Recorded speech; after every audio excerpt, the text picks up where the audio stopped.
अस्सलाम वालेकुम एवरीवन। उम्मीद करता हूँ कि आप सब लोग खैरियत से होंगे।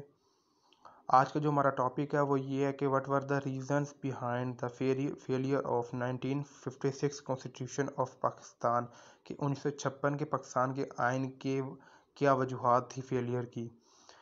टॉपिक की तरफ बढ़ने से पहले मैं आपको अपना ब्रीफ सारा इंट्रोडक्शन दे देता हूँ। My name is Sadan Aleem and my registration number is BSE 026। आज के टॉपिक की तरफ बढ़ने से पहले मैं आपको जो आइन के 1956 के आइन की बेसिक से इन्फॉर्मेशन दे देता हूँ कि जो आइन था 1956 का, ये एब्रोगेट किया गया 1956 7 अक्टूबर 1956 को ये एबॉलिश कर दिया गया, मतलब एब्रोगेट कर दिया कि इसको ख़त्म कर दिया गया। वो उस टाइम के प्रेसिडेंट सिकंदर मिर्ज़ा ने इसको ख़त्म किया था। और ये जो आइन था ये तकरीबन 2.5 ईयर्स, जो 2.5 साल 1956 से लेके 1958 तक रहा था।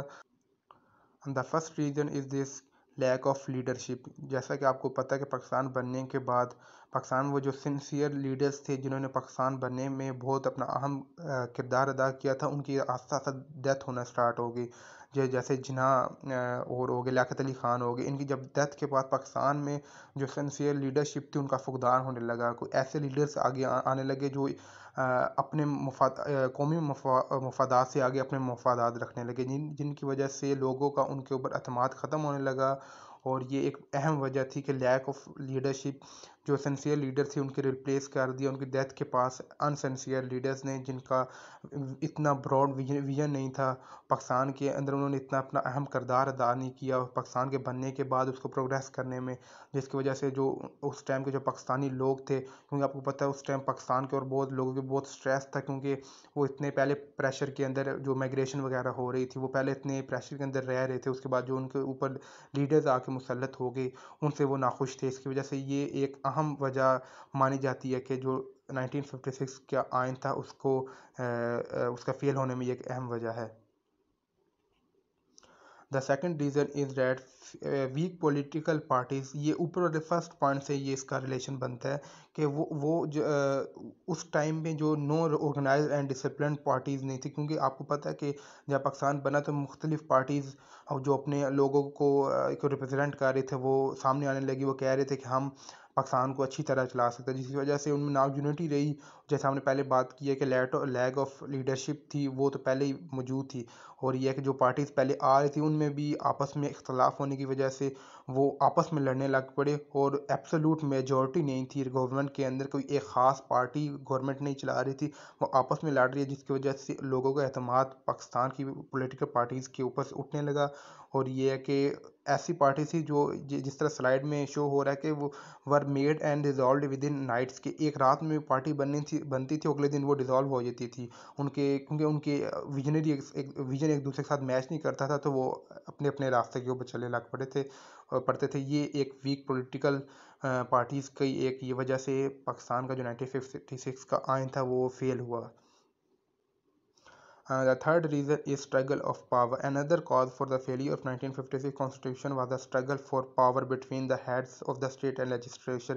क्योंकि आपको पता है कि जो पाकिस्तान के उस टाइम के हेड थे, जो रूल कर रहे थे उस टाइम पाकिस्तान के, उनमें और जो लेजिस्लेशन थे उनके में इख्तलाफ होने लगा। वो अपने मफादात को, आपको पता है कि जब वो अपने मफादात को आगे रखने लगे तो वो लेजिस्लेशन से उन्होंने उसके ताल्लुकात ख़राब हो गए, जिसमें एक प्रेसिडेंट सिकंदर मिर्ज़ा का एक इंटरफियर वो करने लगे लेजिस्लेशन के अंदर, जिसकी वजह से ये एक अहम वजह ये भी थी कि 1956 का जो आइन था वो ना चल सका इतनी देर।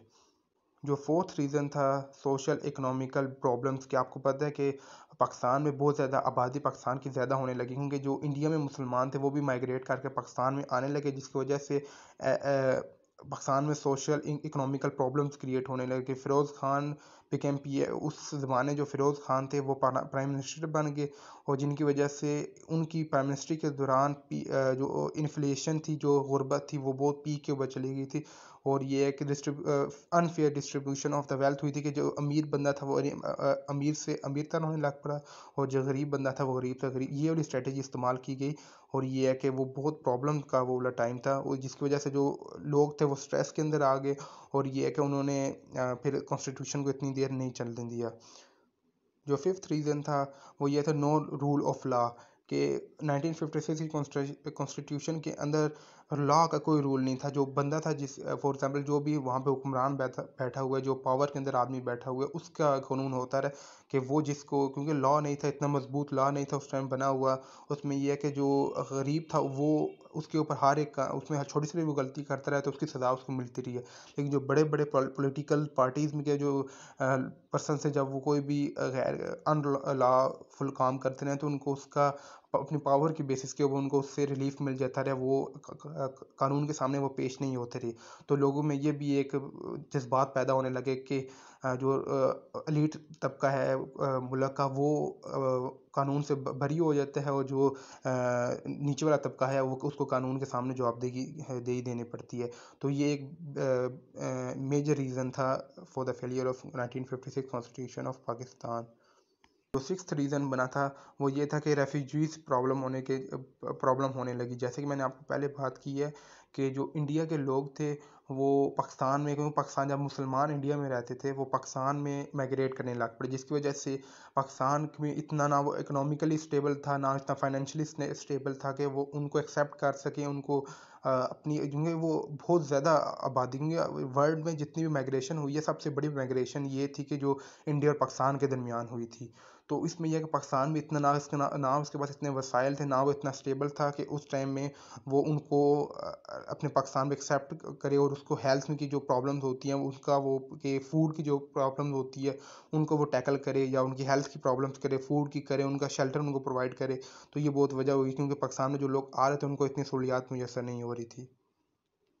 जो सेवन्थ रीज़न बना था वो ये था कि लैक ऑफ प्रॉपर इलेक्शंस के पाकिस्तान में कितनी देर तक, ये 2.5 सालों में कोई प्रॉपर इलेक्शंस हुए नहीं, जिसमें आपको, जैसे मैंने पहले बताया कि लोग ना स्ट्रेस में आने लग पड़े थे। लोग कह रहे थे हम अपने, क्योंकि लीडर्स ऐसे आके बैठ गए थे जो उनकी पसंद के नहीं थे, तो वो उनको हटा के अपनी पसंद के, जो पाकिस्तान के को आगे प्रोग्रेस कराने में मदद दे सकें, वो उनको लाना चाहते थे। उसमें ये हुआ कि वो इलेक्शंस ही नहीं हो रहे थे, वो किस तरह अपने पसंदीदा लीडर्स को आगे लेके जाते। इस वजह से वो उसके ऊपर एक और प्रेशराइज ये हुआ, इस वजह से एक ये एक वजह बनी जो lead to the failure of 1956 constitution. जो एट्थ रीज़न था वो ये था कि लैक ऑफ एजुकेशन। जैसे कि आपको पता है कि उस टाइम के जो मुसलमान थे, जो पाकिस्तान में रहते थे, जो पाकिस्तान में रहने वाले लोग थे, उनमें इतनी एजुकेशन नहीं थी कि जो भी बाहर वाला, फॉर एग्जांपल आपको पता है जब नया मुल्क बनता है तो उसके दुश्मन बहुत ज़्यादा खड़े होते हैं। तो वो जो भी कोई बंदा बाहर से आके जो भी बात करता था वो एक्सेप्ट कर लेते रहे, क्योंकि उनके पास ना इतना फास्ट मीन ऑफ कम्युनिकेशन थी कि वो कोई बात, कोई पॉलिटिकल लीडर उनसे कन्वे कर रहा, तो उसको प्रूव करवा लेंगे ये बात सही भी कर रहा है या गलत कर रहा है। ना इतनी सहूलियात मुयसर थी, ना इतना फास्ट कम्युनिकेशन का राब्ता था। तो इस वजह से उन्होंने जो वो पॉलिटिकल लीडर्स उनको कहते नहीं हैं, वो वही बात मानते नहीं हैं। और ये अकेले एक लैक ऑफ एजुकेशन और एंड लैक ऑफ फैसिलिटीज़ भी कह सकते हैं। That was another reason for the failure of constitution. Hopefully आपको तमाम पॉइंट्स समझ में आ गए होंगे, और आखिर में मैं ये कंक्लूड करना चाहूँगा कि ये सिर्फ 8 पॉइंट नहीं थे जो पाकिस्तान के कॉन्स्टिट्यूशन के को फेलियर करने की वजूहत में, इनके अलावा भी बहुत वजूहत थी। वो हम इंशाल्लाह ताला किसी और वीडियो में डिस्कस करेंगे।